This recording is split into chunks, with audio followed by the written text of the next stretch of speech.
যে এই দুখন কি গাড়ী কোৱাচোন এখন ট্ৰাক এখন ট্ৰেক্টৰ কোনে বনালে জনদীপে কি নিজে বনাইছে নে কোনোবাই বনাই দিছে কোৱাচোন নিজে বনাইছে সি স্কুলতো বনাই থাকে ঘৰত যিমান পাৰা পেলনীয়া সামগ্ৰীৰে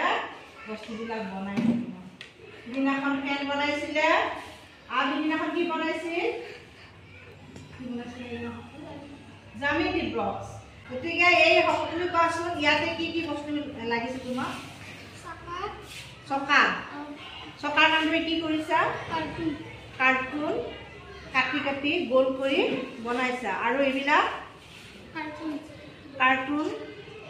পেলনীয়া কাগজ কাটি কাটি এইবিলাক ট্ৰেক্টৰৰ যিটো বডি হয় এইটো বনাইছে আৰু এইখন ওপৰত চাল দিছে আৰু আনকি মানুহ বহা চিটৰ ব্যৱস্থা কৰিছে নহয়নে ইয়াত নিশ্চয় কি কি লাগিছে আঠাও লাগিছে নেকি আৰু কি লাগিছে তোমাৰ সকলোবিলাক কলমৰ ৰিফিলো লাগিছে নেকি আজিও আছে চকাটো ঘূৰিবৰ কাৰণে এইটো বনাইছে আৰু এইখন ট্ৰাক বনাইছে ট্ৰাকখন বঢ়িয়া হৈছে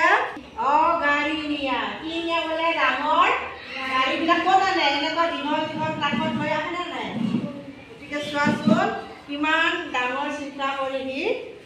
ঘৰত সৎ ব্যৱহাৰ কৰিছে গতিকে তোমালোকেও চেষ্টা কৰিবা চেষ্টাৰ অসাধ্য একো নাই ধন্যবাদ জনদীপ